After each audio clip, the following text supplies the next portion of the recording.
વ્યવહારુ પરિસ્થિતિમાં સમીકરણની ઉપયોગિતા.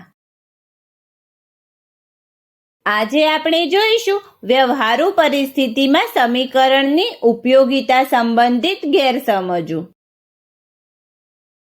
અત્યાર સુધી આપણે સમીકરણ બનાવતા અને પોતાના રોજિંદા જીવનમાં તેનો ઉપયોગ કરતા શીખ્યા અને તેમને ઉદાહરણની મદદથી સમજ્યા. આવો સમીકરણથી સંબંધિત કેટલીક ગેરસમજો પર નજર કરીએ.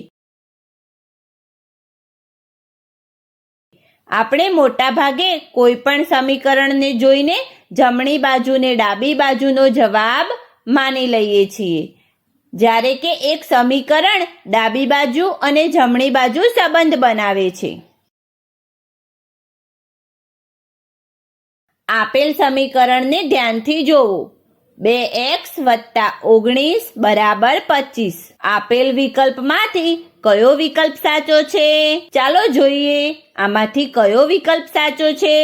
1. સમીકરણને આપણે પ્રશ્ન અને જવાબ એમ બે ભાગ ના કરી શકીએ, એટલે પહેલો વિકલ્પ ખોટો છે. બીજો વિકલ્પ, આપણે એ પણ જાણ્યું કે બરાબર નિશાનીની ડાબી બાજુએ હોય છે LHS અને જમણી બાજુ હોય છે RHS, પરંતુ આ વિકલ્પમાં 2x + 19 ને જમણી બાજુ જણાવી છે અને 25 ને ડાબી બાજુ, એટલે બીજો વિકલ્પ ખોટો છે. ત્રીજો વિકલ્પ, આ સમીકરણમાં 2x + 19 ડાબી બાજુ છે એટલે કે LHS છે અને 25 જમણી બાજુએ છે એટલે કે RHS છે.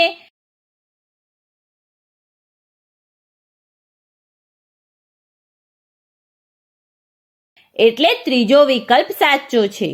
ચોથો વિકલ્પ, જેમ કે આપણને ખબર પડી ગઈ છે કે ત્રીજો વિકલ્પ સાચો છે, એનો અર્થ ચોથો વિકલ્પ ખોટો છે.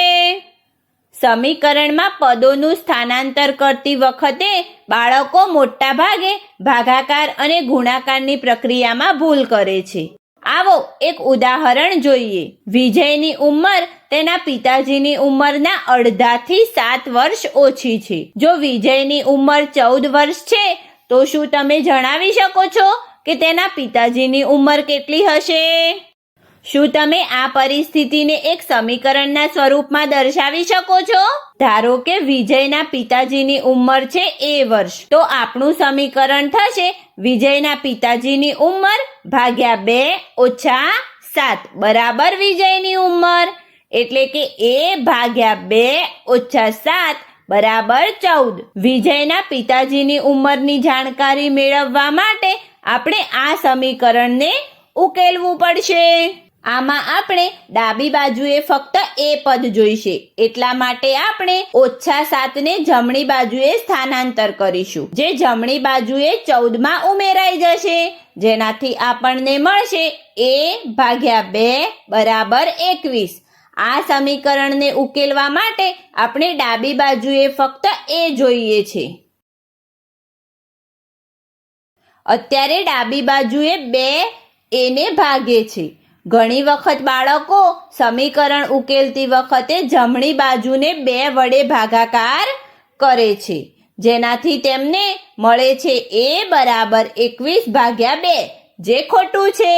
જો ડાબી બાજુએ 2 A ને ભાગે છે તો A ની કિંમત શોધવા માટે જમણી બાજુએ તેનો 21 જોડે ગુણાકાર થશે, એટલે કે A બરાબર 21 ગુણ્યા 2, A બરાબર 42. આપણો જવાબ છે 42 તથા વિજયના પિતાજીની ઉંમર 42 વર્ષ હશે.